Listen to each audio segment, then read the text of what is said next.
Jeevan Jyoti online classes में मैं Umakant sir आप सभी मित्रों का हार्दिक स्वागत एवं अभिनंदन करता हूं।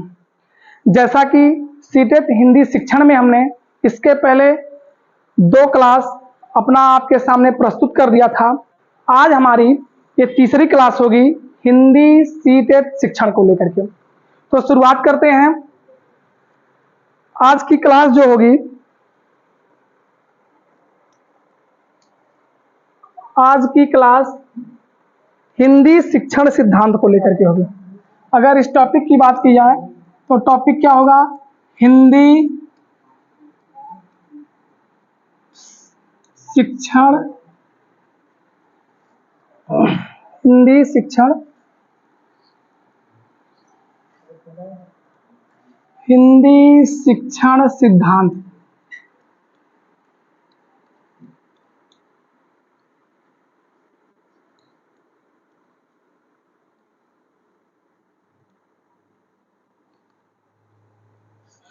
तो आज की हमारी क्लास हिंदी शिक्षण सिद्धांत को लेकर के होगी। पिछले क्लास में हमने मातृभाषा, राजभाषा के बारे में अध्ययन किया।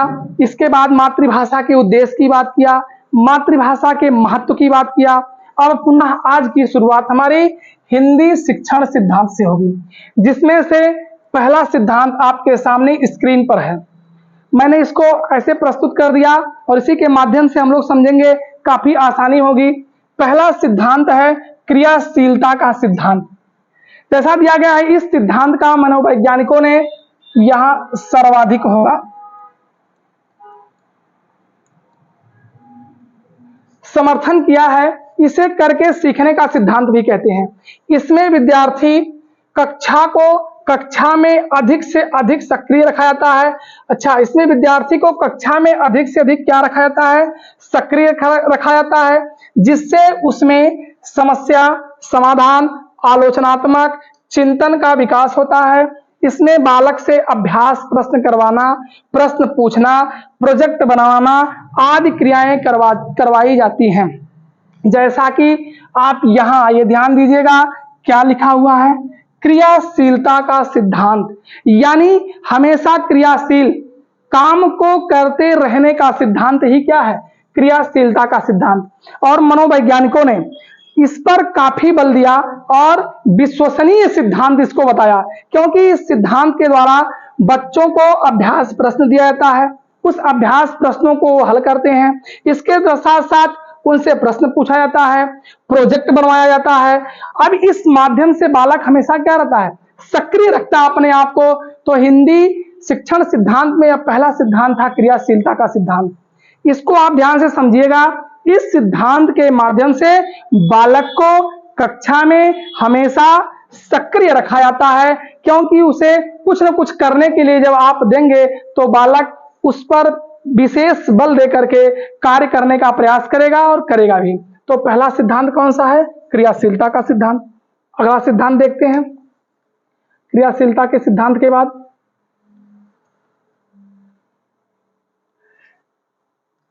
जीवन से संबंधित करने का सिद्धांत। यदि भाषा शिक्षण को बालक को व्यवहारिक जीवन से जोड़कर पढ़ाया जाए, यानी जो भी पढ़ाना है उन बातों को बालक के व्यवहारिक जीवन से, बालक के जीवन में जो घटित होता है प्रतिदिन उसकी दिनचर्या से जोड़कर पढ़ाया जाए तो बालक बड़ी आसानी से सीख लेता है और इस प्रकार सीखा गया ज्ञान अधिक अस्थायी होता है। इस सिद्धांत का प्रयोग करके गद्य, पद्य, व्याकरण आदि बड़ी आसानी से सिखाया जा सकता है और इस प्रकार उसके ज्ञान में वृद्धि की जा सकती है, जिसे क्या कहते हैं? जीवन से संबंधित करने का सिद्धांत। आप लोग ध्यान से समझिएगा। हम लोग बड़े होते हैं और हमारे जीवन में कुछ जो घटनाएं घटित होती हैं, कुछ जो तथ्य आते हैं जो हमारे सामने वो रहते हैं या हमारे जीवन में घटित होते हैं, तो बड़ी आसानी से हमको याद जाते हैं और जीवन में कभी भूलता नहीं है। तो इसी को जीवन से संबंधित करने का सिद्धांत कहते हैं, यानी बालक को उसके जीवन से, उसके व्यवहारिक ज्ञान से, उसके व्यवहारिक जीवन से जोड़ करके जब पढ़ाया जाता है तो वह बड़ी आसानी से किसी भी तथ्य को क्या कर लेता है? सीख लेता है। यहाँ एक चीज लिखा गया है, इसके माध्यम से गद्य, पद्य और व्याकरण आदि बड़ी आसानी से सिखाया जा सकता है। यानी गद्य है तो उसको बच्चे के जीवन से जोड़ दीजिए, कोई उदाहरण दीजिए तो बच्चे के घरेलू परिवेश, उसके विद्यालय, उसके रहन सहन से। वही हाल पद्य की है। और व्याकरण, यदि व्याकरण पढ़ाया जा रहा है, मान लीजिए व्याकरण में विशेषण ही पढ़ाना है, तो बताइए उसके अगल बगल कोई गाय है, भैंस है, कोई जानवर है, या कोई ऐसी वस्तु रंग को लेकर के, लंबाई चौड़ाई को लेकर के जब उसकी विशेषता व्यक्त की जाए तो विशेषण होगा वहां, यह व्याकरण से संबंधित हो जाएगा। यानी बच्चे को जो बताया जाए उसके जीवन से जोड़ करके, यही क्या है, जीवन से संबंधित करने का सिद्धांत है। अगला सिद्धांत ध्यान दीजिएगा,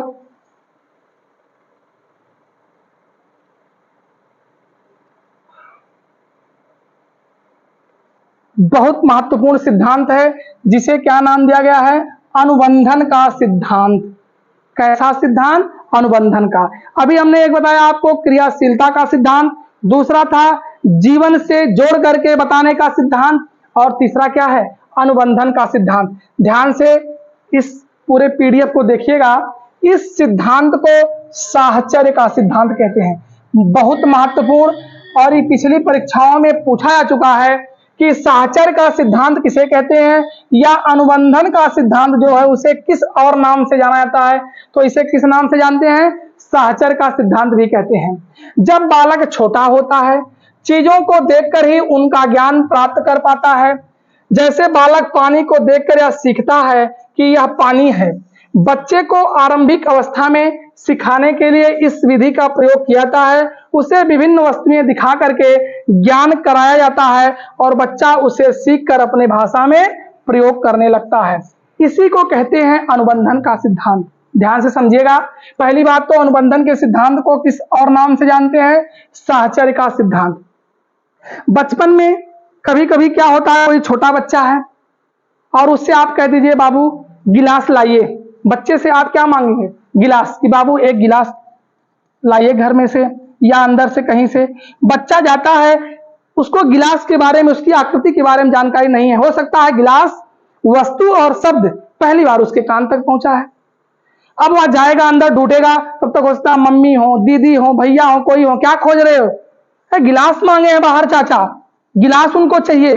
आप उठा करके बच्चे को गिलास दे देंगे, बच्चा गिलास लेकर के बाहर आएगा। अब वह समझ चुका है कि गिलास यही आकृति है, और अगले दिन जब आप उसे पुनः कहेंगे बाबू गिलास लाइए, तो बिना किसी से पूछे वो डायरेक्ट जाएगा, बर्तनों के ढेर से गिलास निकालेगा और ला करके अमुक व्यक्ति के सामने प्रस्तुत कर देगा। यही क्या है, अनुबंधन का सिद्धांत है। यानी चीजों को देखकर ही उनका ज्ञान प्राप्त कर पाता है। जैसे बालक पानी को देखकर यह सीखता है कि यह पानी है। अभी उदाहरण मैंने दिया, अगला उदाहरण मैंने गिलास पर दे दिया। ऐसे ही बालक बहुत ऐसी चीजों को है, उसको ऐसे ही सीखता है। इतना ही नहीं, बालक को छोड़िए, मैं एक उदाहरण बताना चाहता हूं विदेश को लेकर के। जब यहाँ के लोग विदेशों में जाते हैं तो वहां की भाषा समझ रहे हैं कि अरबी होगी, कुछ और होगी, चिंग चांग चोंग वाली। अब हो सकता है मालिक कुछ मांग रहा हो, नौकर जो यहाँ से नौकरी करने के लिए गए उनको उसकी जानकारी नहीं है, वो आकर के नजदीक बताता है कि इसी को मांग रहा था, और अगली बार जब उस शब्द को दोहराता है तो वह आदमी तुरंत उस वस्तु को उठा करके क्या कर देता है, उनको पहुंचा देता है, उनके पास उसको रख देता है। यही क्या है, अनुबंधन का सिद्धांत। यानी किसी भी बच्चे या व्यक्ति को उस चीज को दिखा करके उसके बारे में जानकारी दिलाना ही क्या है, साहचर्य या अनुबंधन का सिद्धांत कहलाता है। मैं आशा करता हूं यह भी आपको बड़ी आसानी से समझ में आ गया होगा। आगे चले, देख लीजिएगा। इसके बाद साहचर्य के सिद्धांत के बाद अगला सिद्धांत आएगा रुचि का सिद्धांत। किसका सिद्धांत, रुचि का सिद्धांत। देखिए यहां दिया गया है, थोड़ा सा मैं इसको पढ़ के बता देता हूं, बहरहाल अभी समझाता हूं। कक्षा में प्रत्येक बालक एक समान रुचि वाला नहीं होता, क्योंकि आप एक पाठ पढ़े होंगे, नहीं पढ़े होंगे तो समझ लीजिए, जान लीजिए, वैयक्तिक विभिन्नता का पाठ। बाल मनोविज्ञान में वैयक्तिक विभिन्नता के बारे में पढ़ते हैं कि हर दो व्यक्ति आपस में किसी न किसी कारण से क्या होते हैं, भिन्न होते हैं। कोई लंबाई में भिन्न होगा, कोई चौड़ाई में भिन्न होगा। मान लेते हैं दोनों किसी की बराबर हो तो मोटाई में भिन्न होगा, बातों में भिन्न होगा, दांतों में भिन्न होगा, जिह्वा में भिन्न होगा, बाल में भिन्न होगा, शारीरिक बनावट में भिन्न होगा, यानी किसी न किसी मामले में दो व्यक्ति आपस में क्या होते हैं, भिन्न होते हैं। इसी को कहते हैं व्यक्तिक विभिन्नता। जब व्यक्तिक विभिन्नता पाई जाती है, इसका मतलब कि रुचि भी समान नहीं हो सकती दो व्यक्तियों की। मेरा मन कर रहा है मिठाई खाने का, किसी का मन कर रहा है समोसा खाने का, किसी का मन कर रहा है पानी पूरी खाने का, किसी का मन ही नहीं कर रहा है, यानी अलग अलग रुचियां होंगी।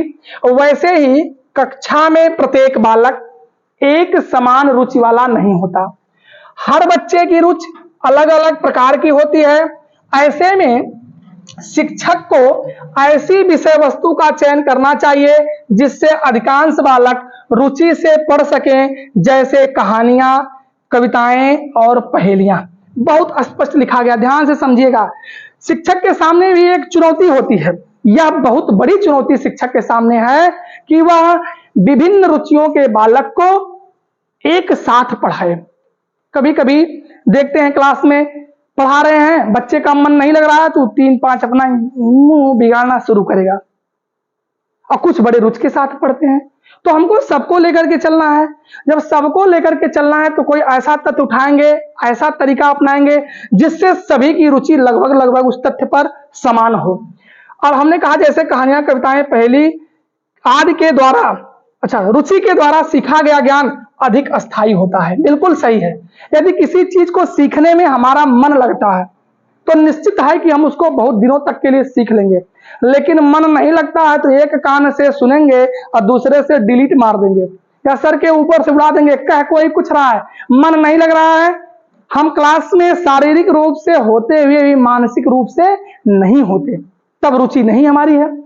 लेकिन अगर रुचि है तो यही कहा गया कि रुचि द्वारा सीखा गया ज्ञान क्या होता, अधिक अस्थायी होता है, तथा इससे बालक की कथनशीलता एवं सृजनात्मकता का विकास होता है, यानी बातों को कहने का तथा नए नए तथ्यों को उत्पन्न करने, सृजन करने का विकास होता है। यदि किसी काम में, किसी पाठ में, किसी क्लास में आपका मन लगता है तब।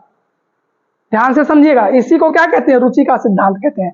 यदि आपकी रुचि नहीं है किसी काम में, लोग लाख कहें, लेकिन बालक या आप या हम वहां से किनारा काट करके बाईपास पकड़ लेते हैं और वहां से निकल लेते हैं। परंतु यदि रुचि होती है तो बड़े आसानी से हम सीखते हैं, और इसको सीखने के बाद जल्दी हम अपने दिमाग से डिलीट भी नहीं करते, यानी अस्थायी होता है। तो इससे जब अस्थायी होगा तो किसी को हम बड़े आसानी से क्या कर लेंगे, बता लेंगे, यानी बहुत आसानी से समझा देंगे और नई नई बातों को सृजन करेंगे, नए तथ्य उत्पन्न करेंगे। यही क्या है, रुचि का सिद्धांत है। तो मुझे लग रहा है, मैं आशा कर रहा हूं कि ये भी सिद्धांत आपको आसानी से समझ में आ गया होगा। आगे चलते हैं, ध्यान दीजिएगा। ये हो गया आपका क्या, रुचि का सिद्धांत।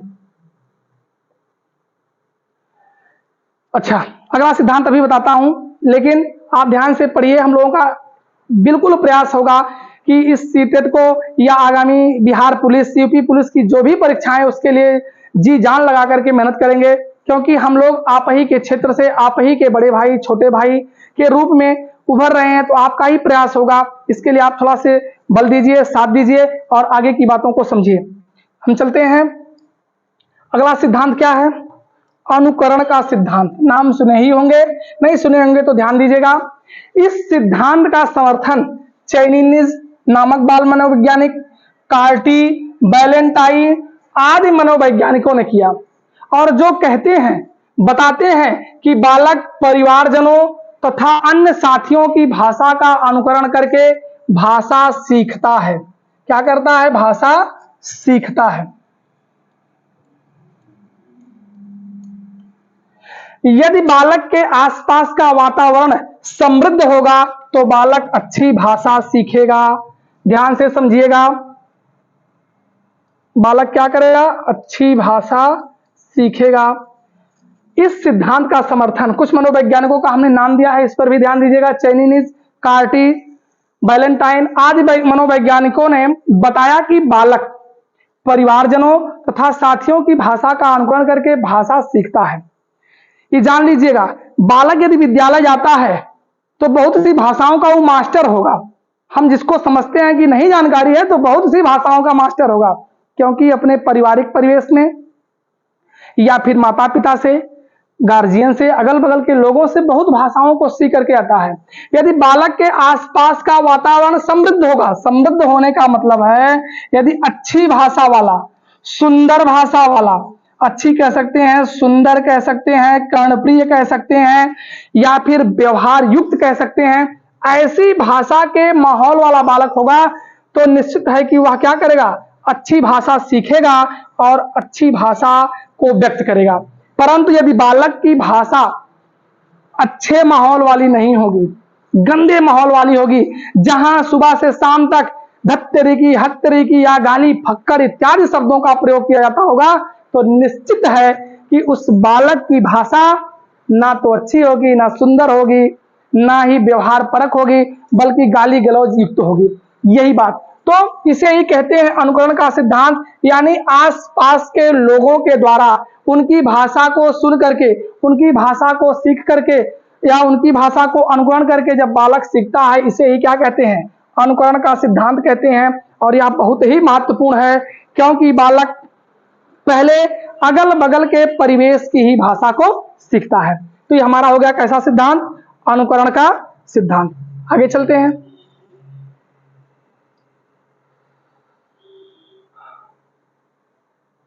देखिए, अभी मैंने छोटी सी बात वैयक्तिक विभिन्नता को लेकर के किया था, और अगला सिद्धांत भी हमारा कैसा है, वैयक्तिक विभिन्नता का सिद्धांत है। अभी मैंने थोड़ा सा बताया था, चलिए यहां इसकी विस्तृत व्याख्या कर ली जाती है। एक ही कक्षा में वैयक्तिक विभिन्नताएं विद्यमान रहती हैं। अभी मैंने कहा भिन्न भिन्न प्रतिभा के, भिन्न भिन्न योग्यता के, सोच समझ, लंबाई चौड़ाई मोटाई इत्यादि के बालक एक ही कक्षा में रहेंगे, यानी एक दूसरे से भिन्न होंगे।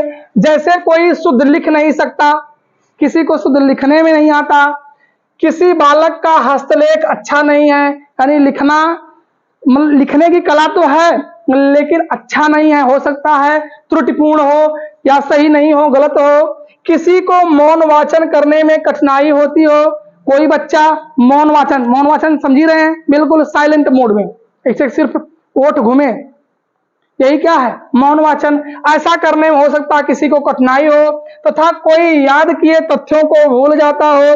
अक्सर बच्चे कहते हैं सर जी हम पढ़ते हैं लेकिन हमको क्या होता है, भूल जाता है। तो भूलना अच्छी बात है, भूलना क्या है, अच्छी बात है, क्योंकि हमारे घर कोई घटना घटी किसी के घर, अगर हम उसको नहीं भूलेंगे तो उसी को लेकर के पड़े रहेंगे। हमारे गुरुजी कहते थे कि भूलना अच्छी बात है, क्योंकि भूलेंगे नहीं तो आगे बढ़ेंगे नहीं। बहरहाल हम भूलते नहीं, कहीं न कहीं हमारे अवचेतन मन में बातें होती हैं। तो ऐसी समस्या का बालक होगा, और शिक्षक को चाहिए कि वह उपर्युक्त परिस्थितियों को ध्यान में रखकर शिक्षण कार्य करे, जिससे बालक का दोष उसके भाषा सीखने में बाधा ना बने, जिससे बालक का दोष उसे भाषा सीखने में बाधा ना बने। देखिए दिया गया, शिक्षक को चाहिए कि वह उपर्युक्त परिस्थितियों को ध्यान में रखकर शिक्षण कार्य करे। कौन सी उपर्युक्त परिस्थितियां, जो हमने कहा, जैसे कोई शुद्ध लिख नहीं सकता, कोई हस्तलेख शुद्ध नहीं कर सकता, अच्छा नहीं कर सकता, कोई मौन वाचन करने में करता तो है लेकिन उसको कठिनाई होती है, कोई याद किए तथ्यों को भूल जाता है, कोई मन से यहां है ही नहीं, ऐसी स्थितियां हैं। तो वैयक्तिक विभिन्नताओं को ध्यान में रख करके शिक्षण करवाया जाए तो बच्चे आसानी से सीख लेंगे, नहीं तो सीखने में उन्हें क्या होगी, दिक्कत होगी, बाधा उत्पन्न होगी। ये था वैयक्तिक भिन्नता या विभिन्नता का सिद्धांत। समझ में आ गया होगा। बिल्कुल आप देखते हैं एक गांव में या एक शहर में, एक स्कूल में, एक कक्षा में विभिन्न क्षमताओं के बालक होते हैं, विभिन्न सोच के बालक होते हैं। यही क्या है, वैयक्तिक विभिन्नता वाले बालक हैं। और उनको हम ध्यान में रख करके, शिक्षक के सामने बहुत बड़ी चुनौती है, उनको ध्यान में रख करके तब उनको सिखाए, जिससे उनके शिक्षण कार्य में आसानी होगी और सीखने में बाधा नहीं उत्पन्न होगी। आगे चले, ये हो गया आपका कौन सा, वैयक्तिक विभिन्नता का सिद्धांत।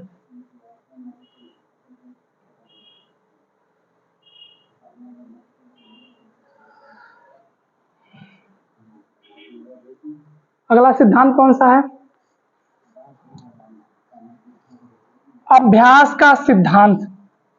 बहुत महत्वपूर्ण सिद्धांत है। देखिए अभ्यास, कहते भी हैं करत करत अभ्यास से जलमत होत सुजान, और रस्सी आवत जात है सिल पर परत निशान। इसलिए अभ्यास का सिद्धांत बड़ा ही क्या होता है, महत्वपूर्ण होता है। तो बार बार अभ्यास की बात है, फिलहाल इस पर देखते हैं। इस सिद्धांत का समर्थन किसने किया था? थॉर्नडाइक ने। थॉर्नडाइक ने किया। उनके अनुसार भाषा एक कौशल है जिसका विकास अभ्यास पर निर्भर करता है, अतः बालक को अधिक से अधिक बोलने का अवसर दिया जाए जिससे वह शब्दों का अभ्यास कर सके और अपनी भाषा का विकास कर सके। एकदम स्पष्ट है। यानी बच्चे को अधिक से अधिक क्या दीजिए? समय दीजिए। क्या करने के लिए? अभ्यास करने के लिए। बालक कुछ कह रहा है, प्रोत्साहन करिए उसको, शाबाश, बहुत अच्छा। इसके साथ साथ समय भी दीजिए कि वह अपनी बातों को रखे, अपने तथ्यों को पुनः पुनः करने का प्रयास करे। इस सिद्धांत का समर्थन किसने किया था? थॉर्नडाइक महोदय ने किया। और उन्होंने कहा कि बालक का जो भाषा वाला कौशल है इसका विकास अभ्यास पर ही निर्भर है। आज हम ही लोग बोल रहे हैं और शिक्षक हैं गुरुजन बहुत शानदार बोलते हैं। मां के पेट से निकलते ही बोलना नहीं सीखे, धीरे धीरे बारंबार हम इस पर क्या किए? अभ्यास किए। और अभ्यास करते करते करते करते फिर आज धड़ल्ले से बात निकल जाती है। आप लोग साइकिल चलाते होंगे, बहुत लोग साइकिल चलाए होंगे। पहले साइकिल चलाए होंगे तो नजरें हमारी नीचे साइकिल की जो पैडल होती है उस पर पड़ती है, ब्रेक पर पड़ती थी और बड़े ध्यान से एकदम लगे रहते थे कि रे कैसे इसको देखे, नहीं तो दिक्कत हो जाएगी। और कभी कभी ले दे के हम सम हो जाते थे। लेकिन धीरे धीरे क्या हुआ? हमारे अभ्यास में आया, बार बार उसका हमने अभ्यास किया। अब क्या है? साइकिल पर चढ़ जाते हैं, तुरंत चलना शुरू कर देती है, जहां होता रुक जाते हैं, कोई बहुत विशेष ध्यान नहीं देते। वैसे ही भाषा पर भी बार बार अभ्यास करने से वही मामला होगा जो साइकिल वाला। ठीक है। तो इस सिद्धांत का प्रतिपादक किसको माना जाता है? थॉर्नडाइक महोदय को। अभ्यास का सिद्धांत हो गया। आगे चलते हैं।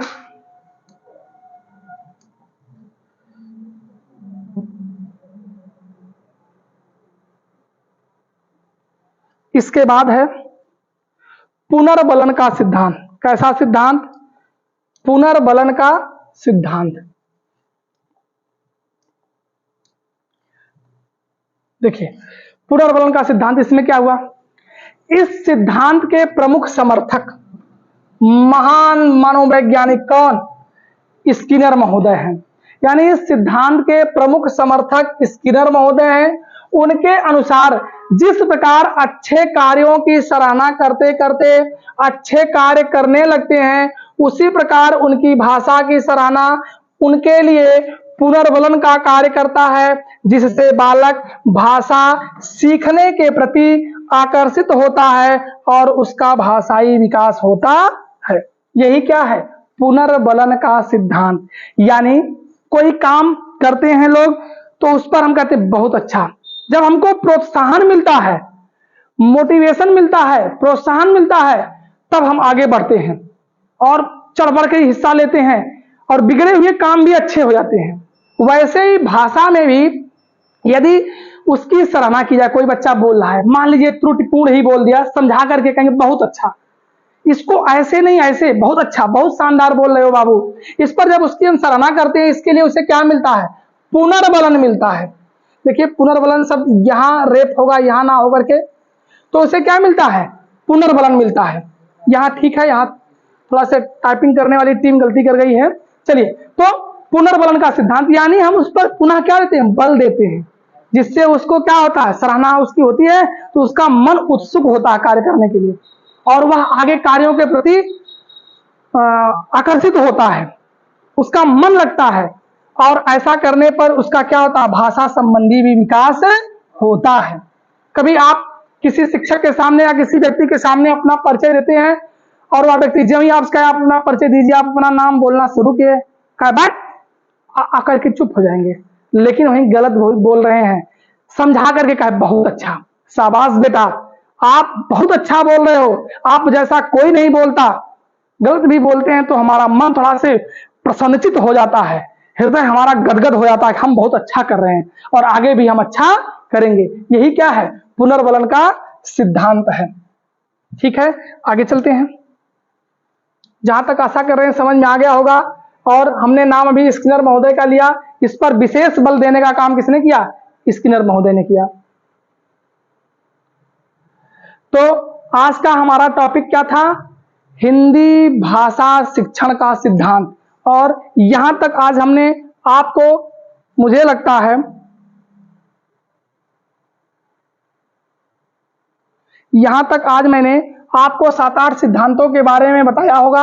इस पर आप विशेष बल दीजिएगा, बहुत महत्वपूर्ण टॉपिक है। इस सिद्धांत को लेकर के एक बार पुनः हम शुरू से आ जाते हैं इसको लेकर के।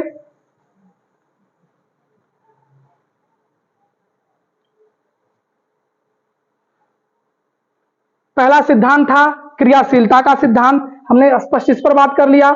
इसके बाद दूसरा था जीवन से संबंधित करने का सिद्धांत, यानी बच्चे के व्यवहारिक जीवन से जोड़ करके उसे बताना भाषा को। इसके बाद था अनुबंधन का सिद्धांत, यानी बालक के इर्द गिर्द जो है वह उसको देख करके सीखता है, तो यानी देखने के बाद जो ज्ञान प्राप्त होता है उसे अनुबंधन का सिद्धांत कहते हैं। इसके बाद अगला था रुचि का सिद्धांत, बड़ा ही महत्वपूर्ण है। मन लगता है तो कोई बातें जो होती, कोई तथ्य होता है बड़ी आसानी से समझ में आ जाता है।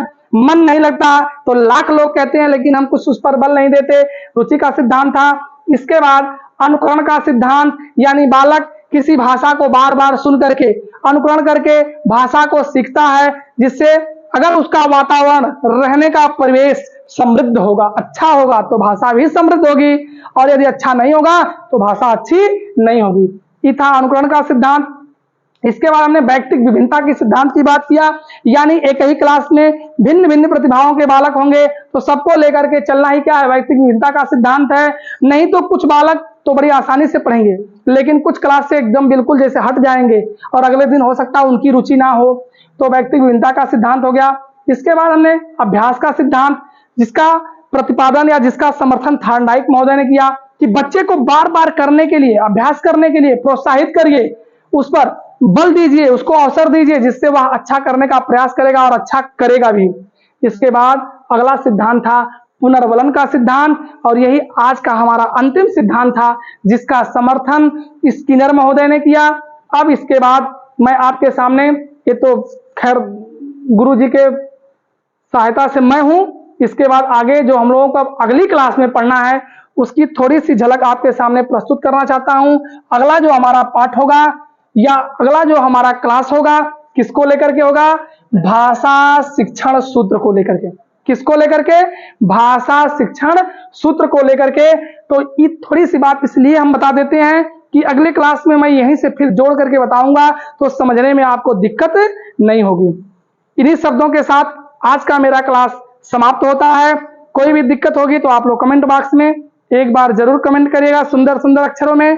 धन्यवाद। मैं आपका अपना उमाकांत सर।